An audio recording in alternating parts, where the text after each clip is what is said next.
enquanto o Facebook vai chamando as pessoas para a live de hoje. Olá, pessoal. Eu sou o Christian, CEO da IES Impérios Sagrados e também o curador da primeira Bienal Literária Geek LGBTI+, na edição de Curitiba. A BuildBit conta com o apoio do Governo do Estado do Paraná, da Prefeitura Municipal de Curitiba, e é uma realização desses com o IES e IES Impérios Sagrados. A BuildBit acontecerá em 2021 no Museu Oscar Niemeyer, e é a primeira do gênero no país. Teremos ainda esse ano a pré-bienal online de setembro para outubro, a partir dos dias 12 e 13. Hoje nós temos uma convidada mais que especial, a Rosa Maria Marini Mariotto, que vai nos brindar para falar sobre diversidade, psicanálise e psicologia, entre outros e maravilhosos assuntos, para a gente espalhar neste mundo, para esclarecimento e para que a gente possa se modificar a si mesmo e ao nosso convívio, ao nosso redor. Então, antes de chamar a Rosa, juntamente com a Tatiana, que é agente cultural da Impérios Sagrados, eu gostaria de agradecer ao Governo do Estado do Paraná, Prefeitura Municipal de Curitiba, aos mais de 50 estandistas, aos integrantes da Feira Gastronômica, de uma forma carinhosa, os conferencistas. A Rosa será uma dessas conferencistas que estará conosco na BuildBit, ao Felipe Machado, Fernando Arazão e Cristiane dos podcasts Podcast, Fora do Meio e Vanessa da Cris, o melhor podcast sobre nada. Uma menção especial à Light of Allegiance, a primeira startup de LOL do país e que irá realizar o Campeonato das Eras na BuildBit. Por fim, agradecer a comissão organizadora da BuildBit, a imprensa de divulgação, Lorraine Dias, Carmenise, Jéssica Esquirota, João Castagnoli, Gabriel Berger, da criação artística, Monique Vegas, Jonas Gomes, Camiliese, Doca Soares, Tatiana Miller, que é quem estará conosco hoje logo, das artes cênicas, especialmente o diretor Matheus Carriel, que está adaptando o livro Milênios de Solidão, que está aí, já saindo quase para as bancas pela Cotter Editorial.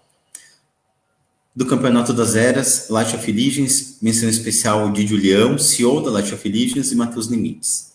Do Executivo, Diego Faresso, Elison Pereira, e o coordenador-geral da BuildBit, Rafael Cini Caldas, que é o diretor da Impérios Sagrados de Cultura e Conhecimento.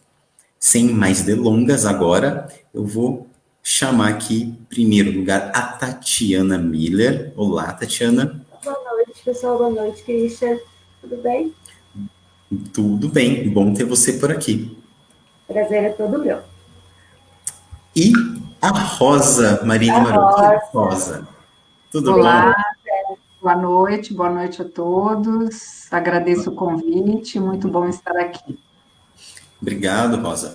Passo a palavra já para a Tati, para ela começar com uma metralhadora de perguntas aí, Tati. Vai lá. Vamos lá, então. Vamos lá. Rosa, antes da gente começar, eu queria que você contasse um pouquinho para a gente quem é a Rosa, o que a Rosa lê, o que a Rosa gosta de fazer, qual que é os livros que você publicou. Conta um pouquinho para nós, quem é a Rosa. Tá. Então, eu sou a Rosa, também conhecida nas redes como a Vopse, né? É um nome, a Vopse, né? Eu me tornei avó em 2017, meu neto tem 3 anos, e aí, a partir disso, acabei cunhando esse nome. Então, eu sou psicanalista, trabalho com crianças em consultório, não só com crianças, mas acabei fazendo uma formação muito sólida nessa área de psicanálise com crianças. Também, em paralelo, fiz uma carreira acadêmica como professora da PUC durante 21 anos, me aposentei, mas continuo as pesquisas na área de infância e educação infantil, no campo da psicanálise e prevenção, e psicanálise e promoção da saúde mental. Né? Além de ser psicanalista, além de ser avó do Tito, já publiquei um livro sobre essa temática, né, da minha relação com o meu neto, que se chama Como a Gente Vira Gente, e Desmanual para Pais e Avós. Eu tenho publicações, então, mais acadêmicas, o meu primeiro livro, que é o resultado da minha tese de doutorado, Cuidar, Educar e Prevenir, depois 2 outras publicações também ligadas ao trabalho com educação infantil e o uso do roteiro IRD, Indicadores de Referência para o Desenvolvimento Infantil. Na sequência, esse livro, então, que é o livro que sustentou esse convite que foi feito a mim para estar aqui com vocês, que é Gênero e Sexualidade na Infância e Adolescência, publicado pela editora Agalman, né, que contempla um pouco essa temática, que me parece ser o interesse nesse momento agora, aqui com vocês. Além disso, eu respiro, eu respiro e pratico, eu sou uma triatleta amadora, então eu divido meu tempo com pedalar, né, nadar, pedalar e correr. Olha aí! Que legal. Tem um perfil no Insta só para falar sobre triatlon. Que legal, Rosa. Eu comecei a fazer já há alguns anos calistenia, né? Que a calistenia amo fazer. Né, o Gabriel Tanaka é meu professor, mas agora com essa pandemia tá meio complicado, né? Aí eu olho assim e vejo que antes era uma coisa um pouco mais estável, agora tá mais elevado, assim, né? Eu fico preocupado, mas tudo bem, né? Nada a barriga negativa tá virando positiva. Ela tá positivando, assim, né? Aí eu brinco que esse negócio passar dos 30, no meu caso já foi dos 30 algum tempo atrás, né? Passe dos 55 para você ver. Eu já sou mais light que vocês. Eu só tô no Pilates, assim, amo, não troco por nada. Dentro ali eu te amo, mas essa pandemia tem atrapalhado um pouco também. A positiva está começando a ficar positiva, mas vamos lá, né? Vamos passar. Mas vai lá, Tati, pode? Vai lá. Agora que você já nos presenteou com a sua apresentação pessoal, e você comentou sobre a metodologia IRD. Fala um pouquinho para a gente sobre ela. Então, na área da educação infantil, acho que o pessoal vai ficar muito curioso. Vamos falar um pouquinho sobre isso. O IRD, assim que a gente chama, mas o IRD é uma abreviação de Indicadores de Risco para o Desenvolvimento Infantil. Nós estamos mudando esse nome para Indicadores de Referência para o Desenvolvimento Infantil. Ele é um protocolo construído para que se possa acompanhar o estabelecimento do laço mãe e bebê do período de 0 a 18 meses, verificando se esse laço tem consistência, estofo suficiente para que isso auxilie na construção psíquica do bebê, né? Então, na construção da subjetividade do bebê. Então, ele é composto de 31 indicadores, distribuídos de modo quadrimestral, do 0 aos 18 meses. Esses 31 indicadores, então, vão nos ajudar, aquele que está observando, esse par, mãe e bebê, vão nos ajudar se estão presentes aí as bases necessárias para a subjetivação dessa criança, desse bebê. Sabemos que os sinais que possam aparecer de risco nesse bebê precisam ser verificados no interior do laço, e não apenas na conduta do bebê. É um instrumento que se sustenta na teoria psicanalítica, que sustenta a ideia de que um bebê, como diria o Winnicott, não existe sozinho. Ele precisa ser sempre contemplado a partir do laço com o seu outro primordial, outro cuidador. A metodologia IRD, então, ela se formalizou a partir do momento em que a gente pôde trabalhar com esse instrumento para além da área da saúde, que foi esse deslizamento que nós fizemos da saúde para a educação infantil. Então, o meu trabalho, minha tese de doutorado, se deu em relação a isso.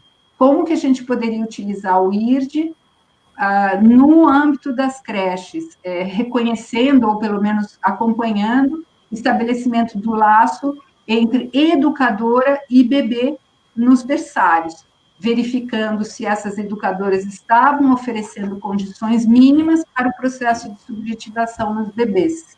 Então, a metodologia IRD é isso, né? A gente faz, quem tem interesse em utilizar esse protocolo, precisa se submeter a um curso de capacitação. Há umas 3 semanas atrás, eu participei de uma capacitação por promoção do lugar de vida, lá de São Paulo. sempre tem capacitações no Brasil inteiro. É um instrumento validado, né? Ele tem já mais de 20 anos, desde o início da sua validação. Em 2008 foi validado, e de lá para cá a gente tem expandido mais a sua aplicabilidade nos campos da educação, da saúde, principalmente, né? Eu já trabalhei com educação infantil e eu sei o quanto isso é importante, né? Essa capacitação seria, nossa, uma coisa assim, fabulosa, para que todas as cuidadoras, eu chamo de meio mães, né? Porque a gente às vezes fica mais tempo com a criança, porque os pais precisam trabalhar uma série de coisas, né? Então o vínculo com a criança é muito grande. Né? Várias prefeituras têm feito a solicitação de fazer capacitação com seus profissionais, tanto da área de saúde quanto educação. Nós já fomos, eu, né, que sou mais responsável pelo Paraná, eu já fui em várias cidades, o pessoal no Brasil inteiro sempre tem tido esses convites a partir das prefeituras para oferecer esse trabalho nessa área, né? Eu vejo que é tão necessário, sabe, Rosa, até falando enquanto psicanalista, né, para que a criança, muitas pessoas pensam que as questões que vão aparecer até mesmo em consultório, elas surgem quando a criança tem 5, 6 anos. Não. Desde a barriga da mãe, né, do desejo dos pais, né, de conceber aquela criança, às vezes é um desejo tumultuado, digamos assim, por N fatores, não é? Mas ali já tem esse desejo, então, desde esse momento da concepção, né, de como a criança, lá na maternidade, é tratada, né, no momento que ela nasce, né? Então, tudo isso influencia, né? Então, é um trabalho belíssimo. Parabéns, Rosa, por estar à frente. Que bom, não? Essa é a ideia, né? Deu a tese da Rosa, a gente é fabulosa. Eu como pedagoga, né, estava deliciando as páginas. Quem quiser pode comprar o livro também. Também. Também. O livro também, lógico. Depois vamos fazer um link e um post sobre o livro da Rosa. Vamos, boa ideia. Legal. E Rosa, me diz uma coisa, como você analisa a discussão de sexo e gênero frente à educação? Matematização, assim, dentro da área educacional e da sociedade. Como que eu vejo? Não sei, cortou um pouquinho a pergunta, eu acho que eu não escutei. Eu estou com a minha cola aqui, porque, né, às vezes é necessário. Como você analisa a discussão de sexo e gênero dentro do ambiente educacional e na sociedade? Olha, eu vou falar mais dentro do ambiente educacional, né, que é mais no meu chão, por conta desse trânsito. Até muito pouco tempo atrás, e eu digo menos de 10 anos, assim, essa não era matemática em nenhum momento abordada, ou nós não éramos, na condição de psis, convocados para nos ocuparmos dessa questão. Portanto, isso não era uma questão, isso não era uma interrogação na área da educação. E foi muito interessante, porque esse livro, né, Gênero e Sexualidade na Infância e Adolescência, que foi lançado em 2018, por que esse livro foi lançado? Porque em 2017, eu comecei a receber em consultório e também demandas na área da educação para pensar sobre essa questão. Então, isso começou a surgir, ou seja, essa discussão sobre gênero e sexualidade começou a aparecer no discurso, aí esse link com a sociedade. Enquanto isso não era dito, isso, se não está na palavra, quase que não existe. E a gente pode pensar uma série de elementos que fazem com que isso tivesse sido mantido, silenciado, vamos, né, pensar desse modo. Mas isso começa a aparecer com mais força. Eu acho que todos os estudos, a Butler também, ela foi alguém que pôde dar mais voz e vez a essa discussão, mas, mesmo assim, isso aplicado à questão da infância, isso não aparecia. Talvez na adolescência, mas na infância, isso muito pouco era abordado. Então, as escolas começaram a perceber algumas movimentações dos seus alunos em relação a isso, na infância mesmo, e elas foram tomadas de surpresa. porque elas não tinham referenciais para pensar de que modo manejar com essa questão, né? Algumas escolas, então você tem dois tipos de reação, né? E isso vale, o que eu vou dizer agora, tanto para a sociedade, quanto para a escola, quanto para a família, né? Essa micro-sociedade que é a família.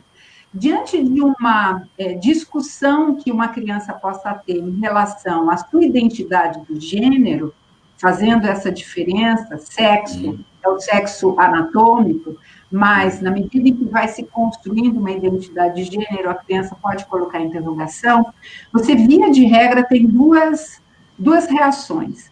Ou uma reação que acolhe essa criança, né, sem questionar, e aí dá todas as condições para essa criança se colocar nessa questão de uma outra identidade de gênero que não aquela que era esperada, ou você tem uma reação de uma posição muito superegóica de impedimento. Isso está fora de cogitação, isso não pode se falar, isso não é assim. Essa segunda opção é a que sempre valeu, né, de um modo geral, na sociedade, nas escolas e também nas famílias. A primeira possibilidade, ela começa a surgir há pouco tempo. Então, a gente vai observando famílias e escolas que tomam essa suposta decisão da criança como uma decisão sustentada numa certeza. Então, você tem essas duas posições. E a gente tem que encontrar uma terceira posição. Porque não se trata nem de você tomar essa escolha da criança sustentada numa certeza, porque a infância é um tempo de vir a ser. A infância é um tempo de brincar, de ser tudo o que eu quero ser, para que eu possa me reconhecer onde eu posso ser. Né? Tem esse outro conceito que o psicanalista trabalha muito, que é a sexualidade. A sexualidade são determinações inconscientes. Nós não escolhemos nossa sexualidade, ela se impõe a nós. Então, eu acho que... Desculpa, Rosa, pode... eu vou fazer dois adendos que eu acho que vão complementar, né, e abrir a discussão. Nós somos herdeiros, né, na linha de toda a humanidade, apenas de dois pensamentos, né? Eu falo lá de Heráclito e Parmênides, né? Então, Heráclito disse assim: ninguém atravessa o mesmo rio duas vezes, né? Ou seja, tudo é fluidez, né? Tudo é movimento.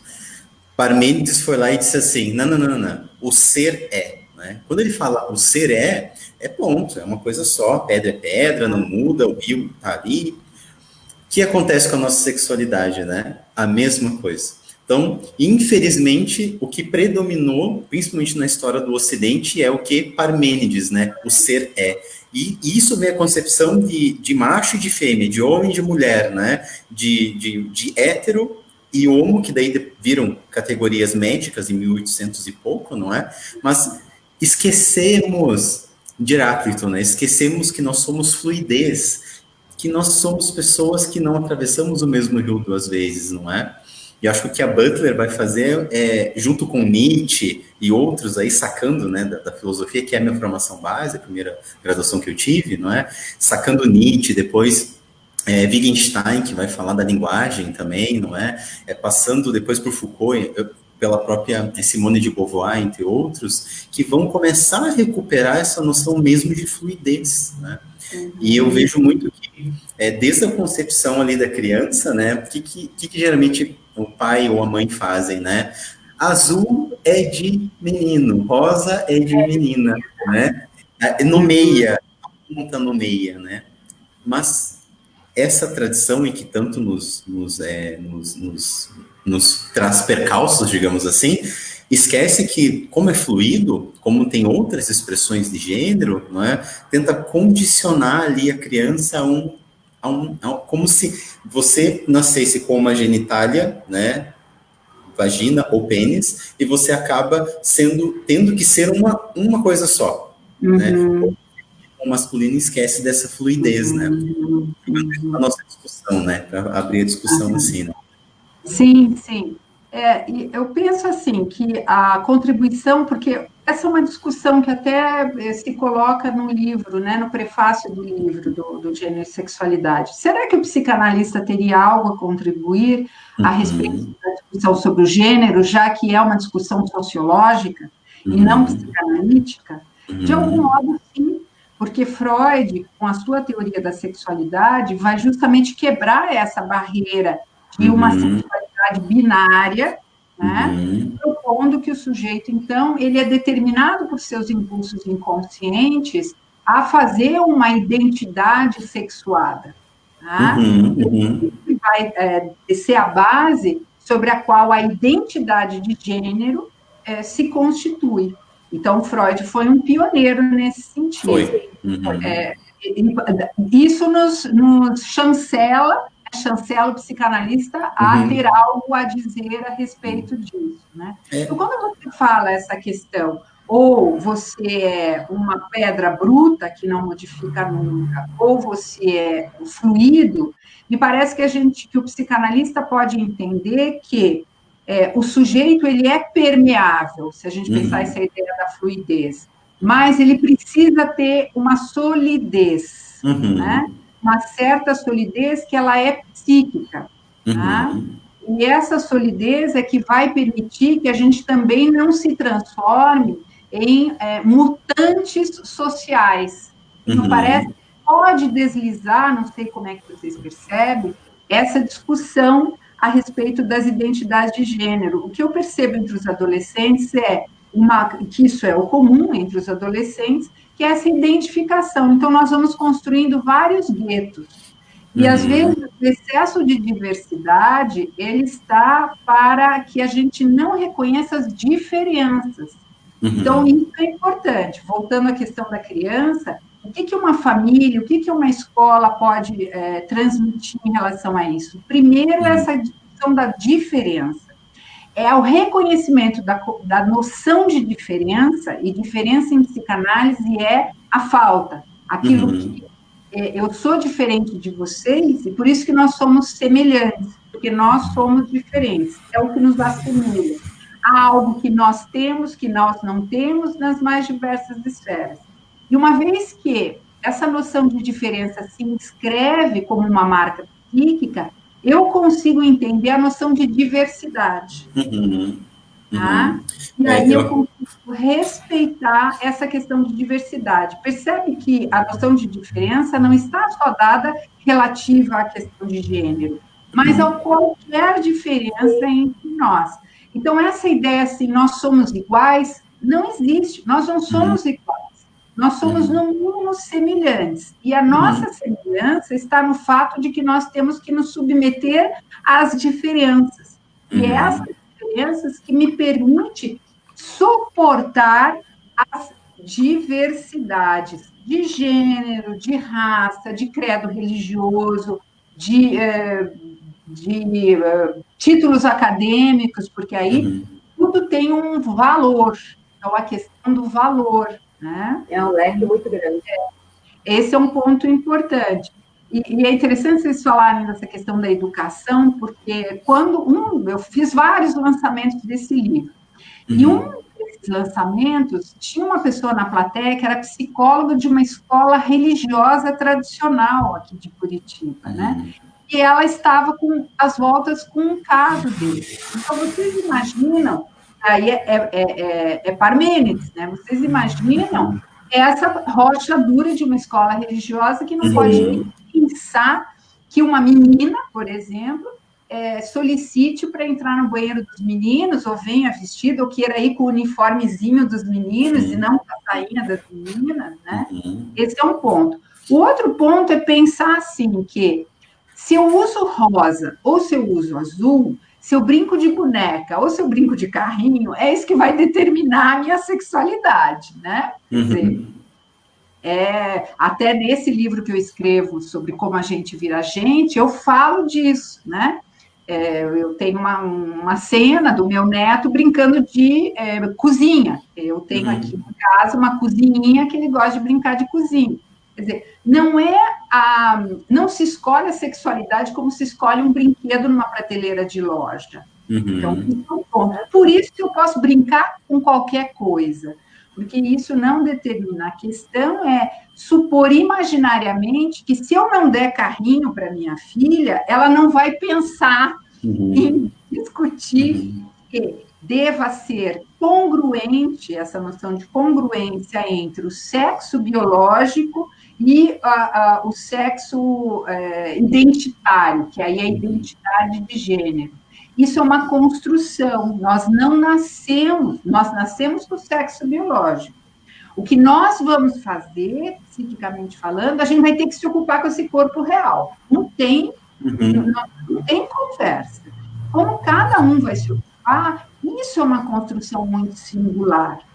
É evidente que vai haver, e aí isso, a cultura vai se modificando, uma série de elementos depressivos, num ponto, no outro. Mas a gente tem, mais ou menos observado, uma certa abertura. As próprias escolas, então, uma vez que isso tem aparecido de um modo mais premente, mais recrudescido, as escolas têm se aberto mais para essa discussão. Eu vejo que a grande dificuldade está na ordem familiar, não sei como é que vocês percebem isso, parece que... E entre os colegas, né? Tem a função do semelhante, né? Os colegas ali, como é que eles acolhem essa discussão, se porventura um colega deles se colocar aí, né? Eu vejo que nós fizemos aqui, acho 2 semanas, uma live com a Meg Hayara, né? E fantástica também o diálogo com ela, assim como com você, para elucidar várias questões. E eu colocava para ela que eu sou gaúcho, vim de um... Gaúcho já por si só tem um peso tradicionalista, né? Então eu fui criado, e quando eu comecei a falar sobre as questões o meu avô já tinha 70 e tantos anos, né? Foi ele quem me criou, e eu tinha muita abertura, muita confiança. Então foi um modelo de pai que eu tive, né? E ele falava assim, quando eu disse, tô saindo com meninas, mas eu saí com meninos. Aí ele disse assim, eu lembro como se fosse hoje, né? Ele dizendo assim, o vô imaginava, né, que o vô teve vários filhos homens, mas quando nascesse uma princesa, o vô não ia saber, né?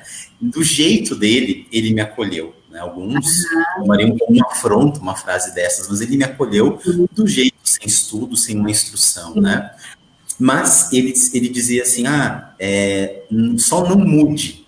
Nesse não mude, ele estava querendo falar da questão mesmo de travestis, de trans, né? Então tem um impacto aí. Por que eu estou retomando esse exemplo pessoal para a questão? Porque eu acredito que tem esse embate, porque eu mesmo, enquanto na minha adolescência, depois até mesmo no ensino médio e assim vai, eu nunca tive um colega trans ou uma colega travesti, ou drag, não, que eu saiba, pelo menos, eu não tive. E isso é interessante notar. Então, naquele tempo, né, alguns 20 anos atrás, né, eu não tive. E hoje eu vejo que as escolas já estão começando a ter esses questionamentos, não é? Exato. Sim, e modificações assim muito... Por exemplo, tem uma escola que é a questão dos banheiros. Como é que essa escola fez? Então, tem o banheiro lá, tem a menina, o menino, e tem a terceira porta com um ponto de interrogação. Achei sensacional a saída, porque aí é um ponto. Cada escola vai ter que encontrar os seus dispositivos, assim como cada família vai ter. Não existe uma universalização como deve ser feito. Não. Cada escola vai encontrar os seus dispositivos, né? Então, eu achei bárbara a ideia da escola de colocar uma porta com um ponto de interrogação. Assim, se você está em dúvida, entra nessa porta. Não interessa qual dúvida você tenha, você pode ter acesso à porta da dúvida. Tá?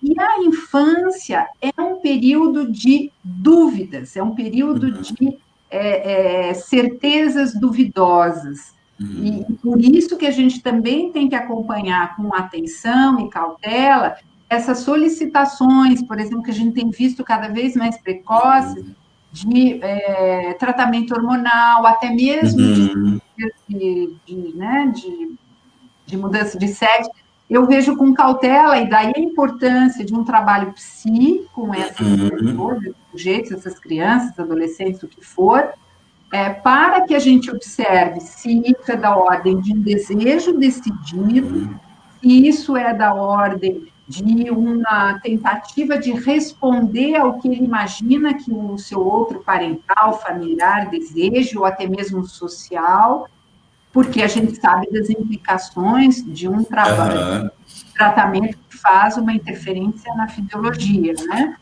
Então, isso é importante. Mas eu vejo que as escolas têm algumas com mais abertura, outras com menos, mas têm se rendido a essa discussão. Elas não podem mais ficar excluídas. Tá? Elas não podem ficar excluídas. Outro exemplo, a menina queria, então, ir de uniforme do menino, não quer ir de sainha, né? Ok, então a menina pode ir de uniforme lá do menino. O que isso, quando a escola autoriza isso, qual é a sequência disso? O grupo, os colegas vão interrogar. Ah, mas por que a Mariazinha está vestida de Joãozinho? Né? Porque a criança ela opera ainda no binarismo. Né? Ela circula pelos dois.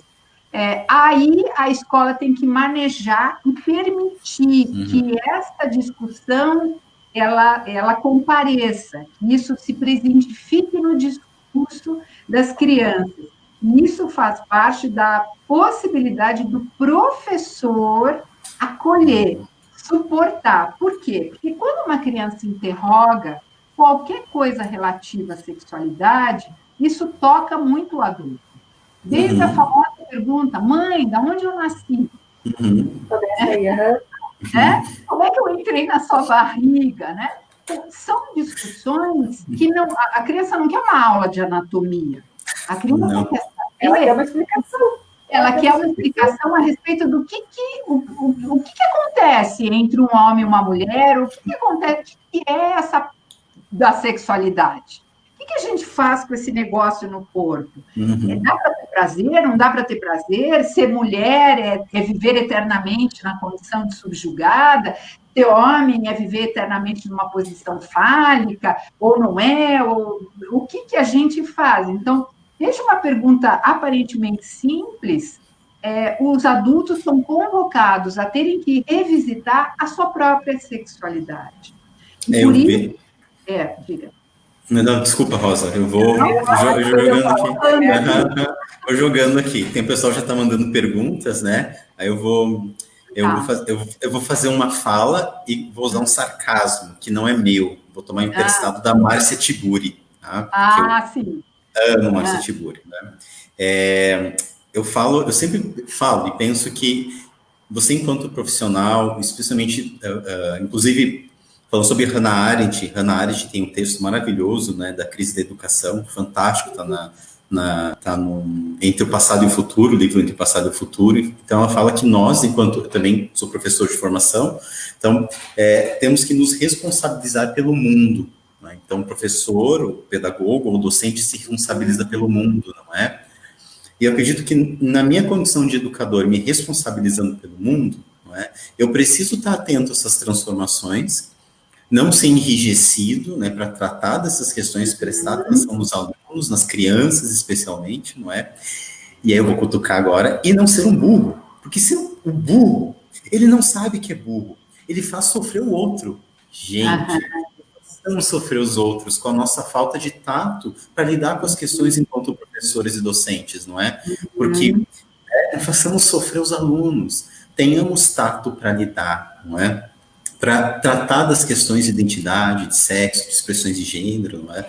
Para realmente fazer com que nós possamos ser esse pontinho, né? Nessa lagoa, digamos assim, se lança uma pedrinha, faz tudo na água, que nós possamos ser esse pontinho, não é? Isso eu vou, depois vocês podem comentar, claro, eu vou fazer uma pergunta, aí deixo a Tati falar, daí você responde as duas, tá, Rosa? Vamos lá. Então, a Marcela Macedo está falando assim, olá, Marcela, que bom que você está com a gente aqui, né?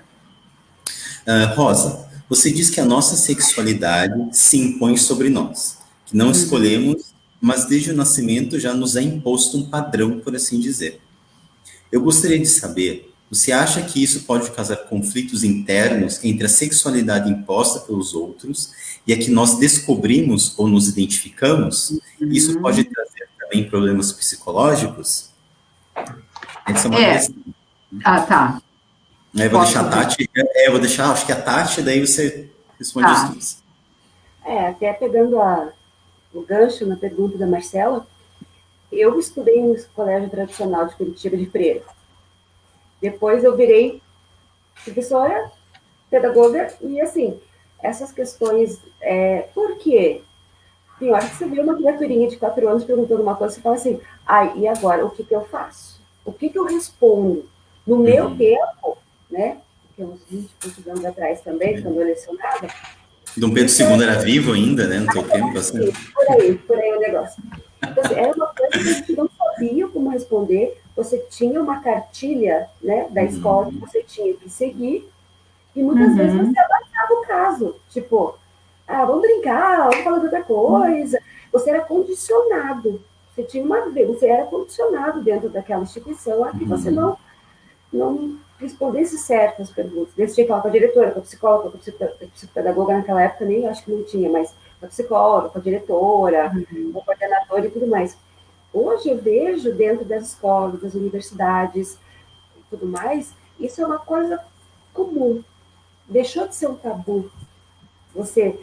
Na verdade, não é nem para ser um tabu. Porque assim, você respeitar as diferenças é uma coisa de educação, de consciência, de ética, né? Então, sempre vai haver o diferente. Sempre vai haver o diferente. Ninguém é igual a ninguém, graças a Deus. Que chato que ia ser o mundo se todo mundo fosse igualzinho. Né? Então, isso tem que ser educação, tem que ser muito, eu não diria respeitado. Porque não é uma coisa que, assim, é anormal. É uma coisa, são pessoas. Você tem que respeitar aquele indivíduo dentro da diferença dele. Então, eu acho que essa questão da pergunta da Marcela traz um pouco disso. Porque assim, você não pode ser condicionado desde pequeno. Cada um os gostos vão ser diferentes, as escolhas vão ser diferentes. E você pode mudar de ideia também. Você não conhece o mundo lá fora. Você não cresceu, você não tem uma mentalidade totalmente formada, maturidade, assim, até certo ponto, né? Então, essa é a minha fala. Tá. Bom, Marcela, agradeço a tua pergunta, porque ela é extremamente pertinente e necessária. Eu sempre me lembro de um autor psicanalista que se chama Jean-Pierre Lebrun, vários livros publicados, ele é uma referência para mim, e num determinado texto dele, ele fala que o que é mais traumático para uma criança não são as expectativas que se depositam nela, ou os ideais que se projetam nela, é o silêncio, né? É a não expectativa. Então, quando você pergunta, né, sobre os padrões sociais ou as imposições familiares, que são as primeiras que surgem na vida de uma criança, desde bebê, eu te digo, né, essas imposições são, na verdade, ideais que os pais precisam projetar nas crianças, né? Ou seja, o que eu espero, quais são as expectativas sobre essa criança, porque uma criança precisa ocupar uma posição de objeto de ideal dos pais, objeto de desejo desses pais. Então, e isso precisa aparecer. Quando os pais não depositam ideais, e aí são ideais de trabalho, de gênero, de futuro. Então, a criança olhou para o lado, nossa, vai ser jogador de futebol, porque com 6 meses ela já chuta a bolinha. Isso é um padrão que a gente vai estabelecendo, é um padrão. Veja, o fato dos pais, da família, projetarem esses ideais, eles sempre vão nos causar trabalho, porque essa é a ideia. Como é que eu posso, a partir dos ideais parentais, construir os meus ideais. Isso é o que a gente chama de travessia edípica. Eu poder minimamente me desvencilhar desses ideais parentais, mas eu preciso desses ideais como a minha primeira bússola psíquica. Então, numa criança pequena, aquilo que dá um norte para ela não está internalizado, ainda é exterior, que são os referenciais parentais, tá? Então, quando você pergunta sobre esses padrões sociais, que eu posso dizer, esses ideais sociais e parentais projetados na criança, ligados a uma sexualidade determinada por esses impulsos inconscientes, sim, sempre há uma dissonância, não existe uma harmonia. Em psicanálise, o sujeito está sempre em conflito, né? Sempre em conflito entre seus impulsos internos, as exigências do meio, né? E a sua própria censura. Então, o sujeito está sempre em conflito. A questão é de que modo o sujeito tem ou não condições de poder encontrar uma justa medida entre esses padrões e a sexualidade. Aí vem a permeabilidade parental, familiar, escolar, social, para que se possa acolher, né, Tatiana, isso que você estava falando, não é respeitar a diferença, é acolher o sujeito. Exatamente. Eu preciso acolher o sujeito do modo como ele vem, do modo como ele pode estar ali. Então, aí vem essa questão. Vai haver algumas organizações discursivas, né? Ou a escola, ou a família, que serão mais permeáveis a essa discrepância entre o que eu espero que você seja e o que você quer de você mesmo, e outras mais impermeáveis. Se não for do jeito que eu quero, não existe. É bem essa política, né, meio neoliberal. Se você não dança a nossa música, você não existe, você está fora. Você não é um sujeito, né? Você não é um cidadão. Então, é nesse sentido, você reconhecer, e aí isso é que causa, na verdade, dificuldades. É muito interessante, Marcela, só para complementar, hoje a Sociedade Brasileira de Pediatria, então, dentro do campo dos transtornos se modificou muito, mas hoje a Sociedade Brasileira de Pediatria reconhece que, dentre essas discussões sobre gênero, o que mais... o transtorno não é que não haja uma congruência entre o sexo anatômico e a identidade de gênero. O transtorno está na possibilidade de que, não havendo congruência, isso traga sofrimento para o sujeito, para a criança e para o adolescente. E lá eles dizem, só o profissional psicanalista, né, assim, eu achei o máximo, um psicanalista é capaz de escutar, está lá, profissional da área da psicanálise, que é capaz de escutar esse conflito. Então, o tratamento, como era até o DSM-3, 4, não é assim, vamos tentar tornar congruente o sexo anatômico com a identidade de gênero. Não, vamos tentar ajudar essa pessoa a não sofrer tanto com a sua escolha, com a construção dos seus ideais, que são discrepantes com os ideais esperados ou projetados nela. Vale dizer que, pessoal, gente, sempre a gente não vai responder aos ideais. Quem responde ao pé da letra os ideais parentais, a gente tem um nome para isso, psicose. Então, a gente nunca responde. Lamento informar que os nossos pais não tiveram os filhos que eles quiseram, porque nós não temos os pais que gostaríamos de ter. Ainda bem que minha mãe não está ouvindo essas horas, está quietinha. Eu vou fazer uma colocação, Rosa, daí eu encerro, né? O tempo já está indo, né? Aí deixa a Tati para ela fazer. Duas folhas aqui, que olha, tá? De perguntas, né? Mas eu vou fazer depois a Tati também fazer mais uma pergunta para a gente começar os encerramentos. Eu vou fazer uma colocação, sabendo que o Brasil é um dos, se não o maior país que mata LGBTIs mais no mundo. Né? Como pensar, né, uma boa formação de base, sabe, Rosa? Para que justamente lidar e aceitar a diferença, não é?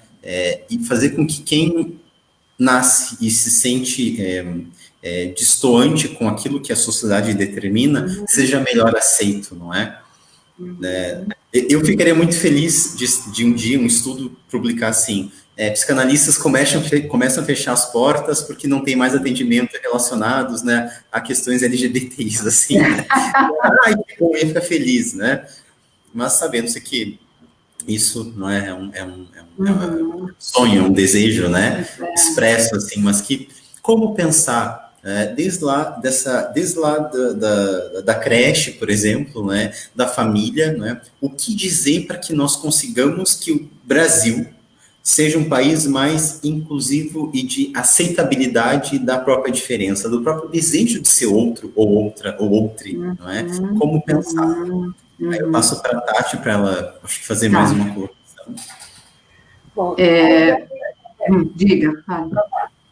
Pegando, como sempre, né? Eu estou com 2 psicanalistas, eu como pedagoga, eu entro na parte da educação ali, porque é a minha vida ali, né?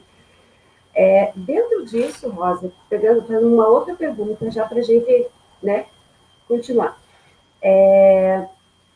Hoje, a gente tem uma nova configuração de família. Sim. Né? E isso está cada vez mais evidente. Coisas que, digamos, padrões, né? A gente pode, entre aspas, bem grande, em letras garrafais, não existe mais um padrão de família, assim, normal. Tirou-se essa normativa, né? A parte da sociedade e tudo mais. Né? Eu queria saber como é que dica que você daria, digamos assim, para os pais.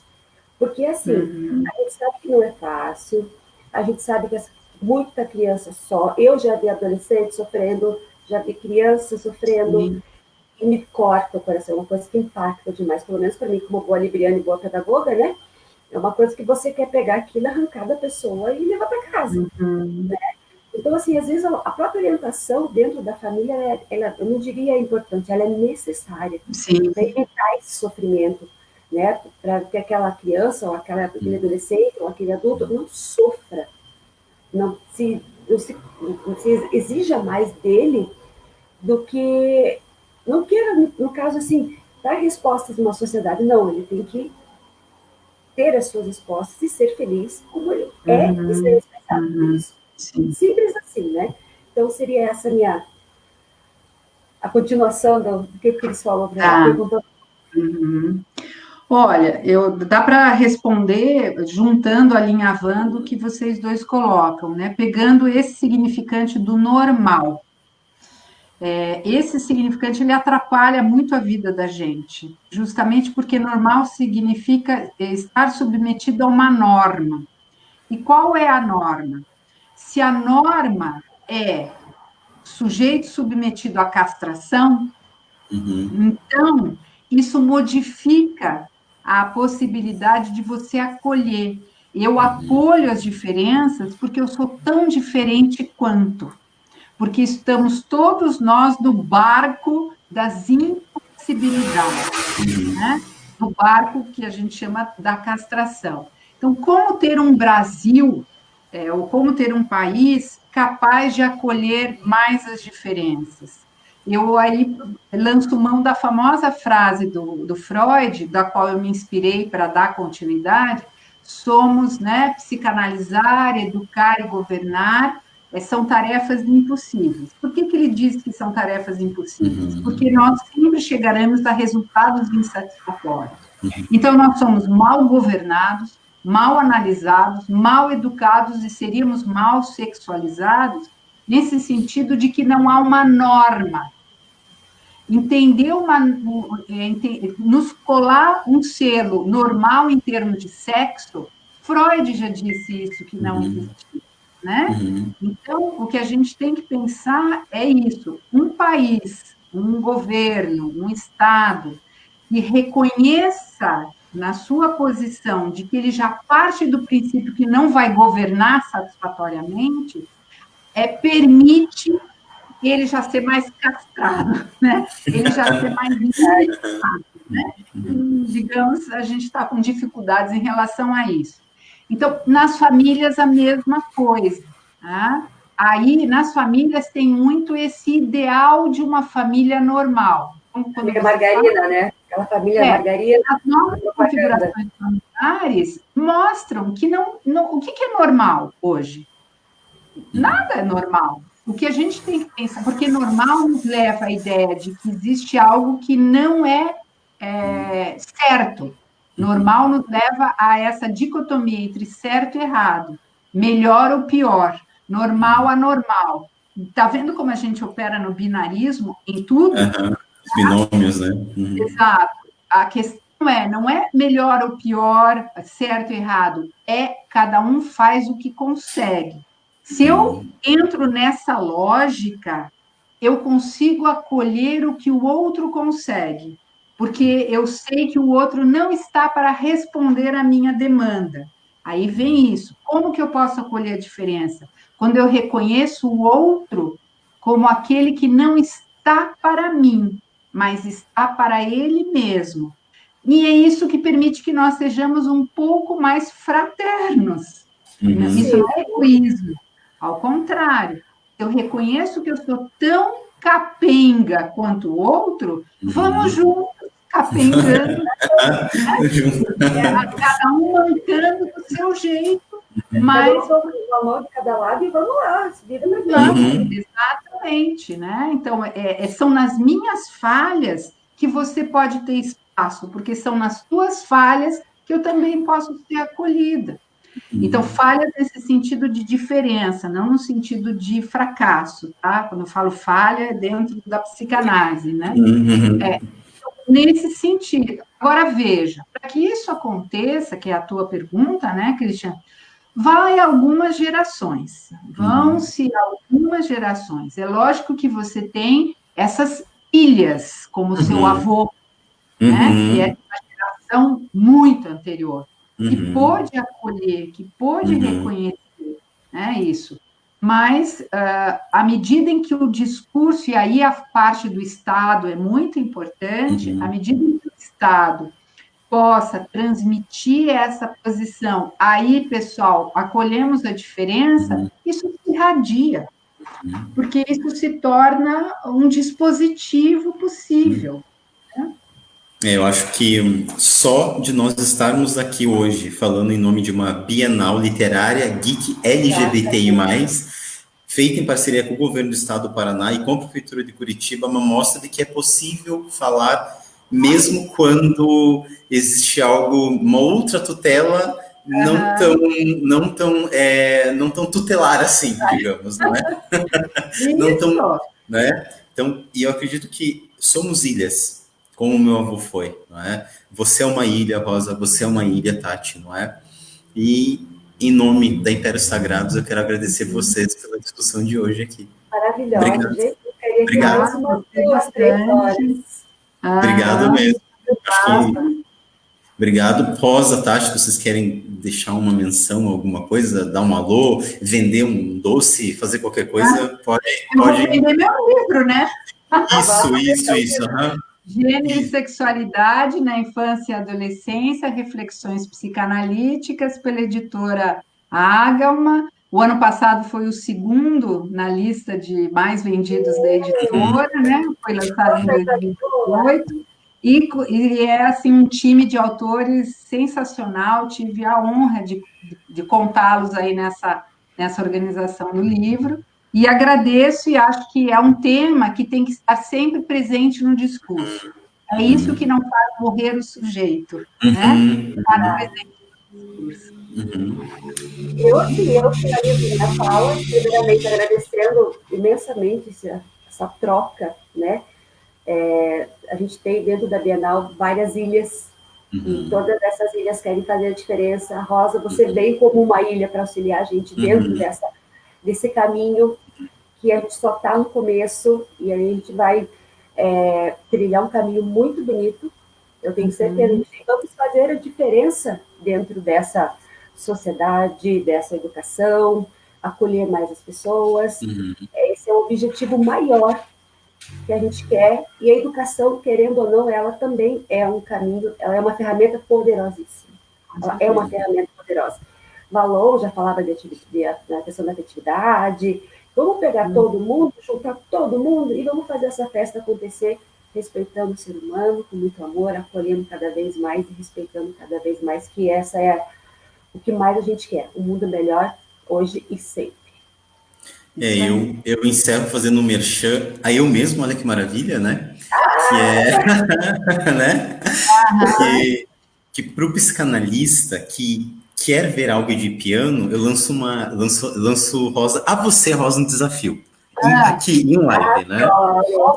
Um desafio. Vamos lá, vai ser um desafio para a gente fazer uma outra live falando sobre o livro, né? Por quê?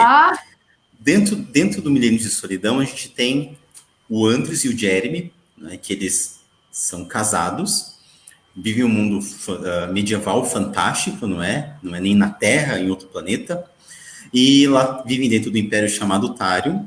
E o Jeremy concebeu gêmeos, a Tares e o Dominus, não é? Adoro. E né, de forma mágica, Jeremy gestou, etc.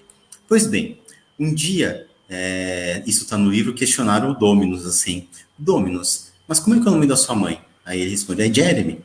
Não, esse é o nome de um homem. Ele fala, não, o nome da minha mãe.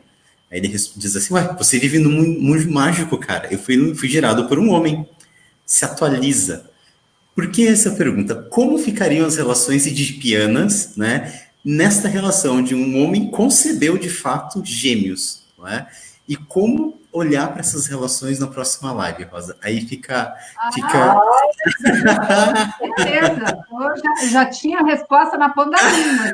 Eu guardo para a próxima. Guarda. Né? Então, pessoal, tá pela cota editorial Milênios de Solidão.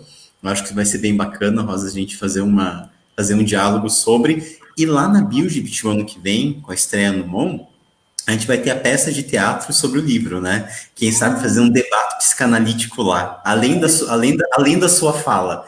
Fica um convite. Está em nossos painéis e nós vamos conversar muito ainda sobre Milênios de Solidão, tenho certeza. Se já for lançado, vamos lá. Vamos lá. Eu também, lógico, né? Eu estou esperando só o livro chegar, gente. Então, Tati, obrigado. Rosa, obrigado. Uma ótima noite. Aguardem aqui só para fazer a finalização. Pessoal, muito obrigado a todos que permaneceram na live. É uma ótima noite, um bom início de semana, né? E até a próxima live, gente. E até o próximo evento online da IES. Valeu. Tchau, tchau. Tchau.